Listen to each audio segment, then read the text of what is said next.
തെരഞ്ഞെടുപ്പ് സമയത്ത് മുഖ്യമന്ത്രി ലീഗിനെതിരെയും തങ്ങൾക്കെതിരെയും പറയുന്നത് മനസ്സിലാക്കാം. പക്ഷെ തെരഞ്ഞെടുപ്പിന് ശേഷവും അദ്ദേഹം അതാണ് ഞാൻ പറഞ്ഞത്. ഞാൻ ആദ്യം മറുപടി പറഞ്ഞു.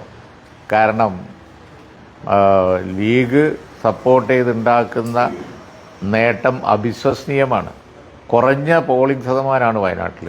എന്നിട്ടും 4,10,000 മുകളിൽ വോട്ട് ലീഡുണ്ടെങ്കിൽ അതിൽ ലീഗിൻ്റെ പങ്ക് അവർക്ക് നന്നായി അറിയാം. പിന്നെ റോഷൻ ലീഗിനോടല്ലേ ഉണ്ടാവുള്ളൂ. പാലക്കാട് ഇത്രയും വലിയ ഭൂരിപക്ഷം ഉണ്ടെങ്കിൽ ഞങ്ങളുടെ ശക്തികേന്ദ്രമായ പിരാരി പഞ്ചായത്തും അതുപോലെ തന്നെ പാലക്കാട് മുനിസിപ്പാലിറ്റിയിലൊക്കെ ഉണ്ടായ മുന്നേറ്റം അതിൻ്റെ പിന്നിൽ ലീഗാണ് എന്നുള്ളത് അവർക്കറിയാം. പിന്നെ രോഷത്തിന് കാരണം വേറെ അന്വേഷിക്കണം. പക്ഷേ രോഷപ്രകടനം വിഭാഗീയത സൃഷ്ടിക്കുന്ന രൂപത്തിലാവുമ്പോൾ കാലിൻ്റെ അടിയിൽ നിന്ന് മണ്ണ് പോകുന്നത് അവർക്കാണ്. 3-ാം സ്ഥാനത്താണ് വയനാട്ടിലെ പലയിടത്തും. BJPക്ക് പിറകു പോയി. അതാണ് എൻ്റെ പോയിന്റ്. ഞാൻ പറഞ്ഞു അത് CPM-ന്റെ ഒരു സ്ട്രാറ്റജിക്കൽ ചേഞ്ച് ആയിട്ട് തന്നെ കണ്ടുകൂടെ? കാരണം ലോക്സഭാ തെരഞ്ഞെടുപ്പിന് മുമ്പേ വരെ ലീഗിനെ വിമർശിക്കുന്നേ ഇല്ല, ഒരു തലോടലും ഉണ്ടായിരുന്നു. പക്ഷെ ഇപ്പോ ഈ SDPI ജമാഅത്തെ ഇസ്ലാമിനും ലീഗിനെ കണക്ട് ചെയ്തുകൊണ്ടാണ് വിമർശനം ഉണ്ടെങ്കിൽ അപ്പോൾ ഒരു നയത്തിലൊരു മാറ്റം വന്നു. പുതിയ അല്ല, അതെ, അതിൽ വലിയ പുതുമയൊന്നുമില്ല.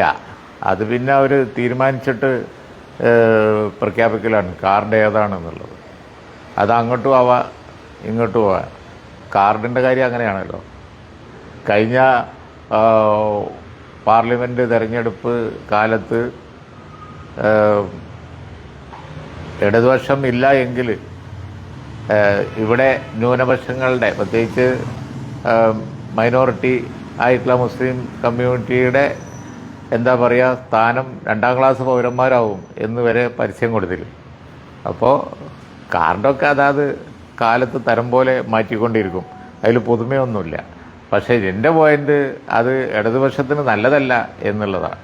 അവർ സ്വന്തം നേട്ടം പുരോഗമന രാഷ്ട്രീയവും പറയുന്നതായിരിക്കും നല്ലത് ഈ കാലഘട്ടത്തിൽ.